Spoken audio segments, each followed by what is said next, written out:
diantisipasi karena peredaran benih ini dari data yang kita dapat itu sudah lebih dari 50 ton yang beredar.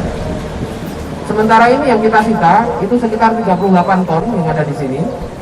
Namun yang sudah beredar itu jauh lebih banyak, dan saya memiliki analisa bahwa fenomena gunung es terjadi di sini yang muncul dan bisa kita tindak ini hanya pucuk dari sebuah perbuatan pidana dan fenomena hukum yang terjadi di dalamnya mungkin lebih besar lagi yang belum kita ungkap.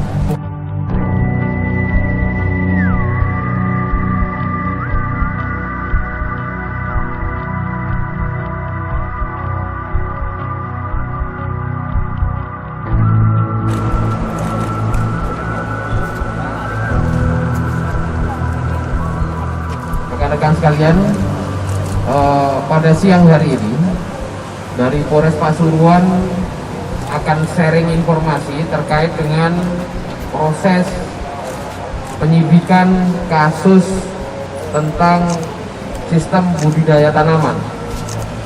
Ini menjadi penting dan menjadi urgent rekan-rekan sekalian karena memang masyarakat kita ini masih sangat didominasi oleh masyarakat yang memiliki mata pencahariannya dari kehidupan agraris.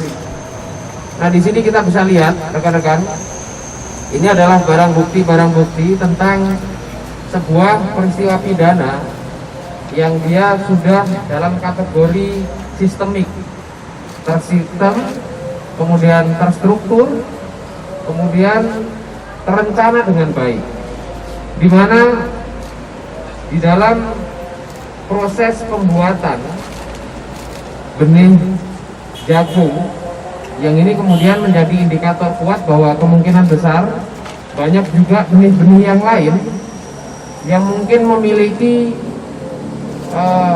potensi pidana yang sama. Di sini benih biji ini benih jagung bermerek BC 18. Ini adalah merek jagung yang tersertifikasi merupakan bibit unggul yang bisa menghasilkan hasil pertanian dengan hasil yang jauh lebih baik karena memiliki sertifikasi berdasarkan uji lapangan yang sudah dilakukan oleh pihak perusahaan.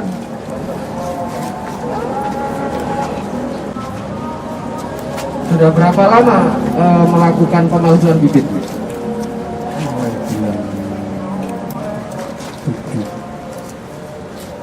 Mulai bulan Juli menurut pengakuannya.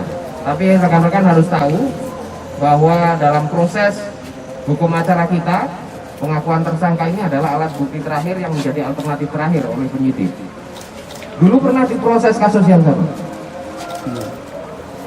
Tahun berapa pernah diproses kasus memalsukan bibit juga? 2019. Divonis berapa tahun? Divonis 10 bulan. Saya juga berharap kemudian nanti para pengambil keputusan yang ada di pengadilan untuk memperhatikan, memberikan atensi karena kemudian akan tidak optimal upaya penegakan hukum ini ketika proses hukumnya kemudian vonisnya hanya dalam hitungan bulan, atau kemudian nanti tidak ada proses tracing terhadap hasil perbuatan pidana atau kekayaan dari hasil yang bersangkutan melakukan perbuatan pidana. Tinggalnya di mana? Mana? Tinggalnya di Jember. Nganjuk. Tinggalnya di Nganjuk. Mana? Tinggalnya di Nganjuk. Masih ada 2 tersangka lain yang masih kita kejar rekan-rekan. Monggo kalau media mungkin akan mewawancarai dari tersangka, dan kemudian di sebelah kiri ini adalah perwakilan dari Dinas Pertanian yang beliau memiliki mungkin keahlian untuk memberikan keterangan yang lebih spesifik kaitan dengan dunia pertanian. Ini kenapa Mas kok sampai tega malsi, ini ceritanya gimana? Iya Mas. Kenapa? Mau melakukan yang keras, yang keras. Kalau maksudnya Jangan dibilangin Mas. Nah, Kenapa? kenapa?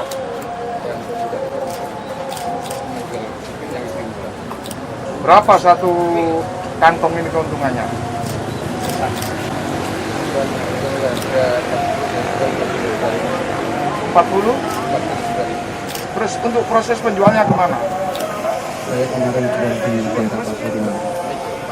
Tingkat kesulitannya apa mas ketika palsu ini?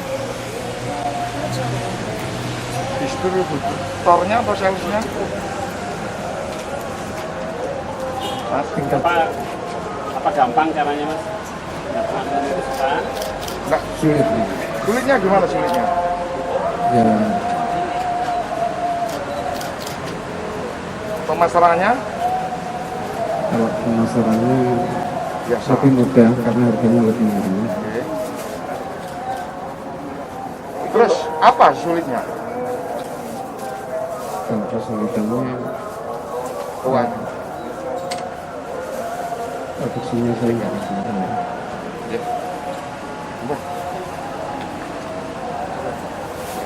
Dan ini kasih baru.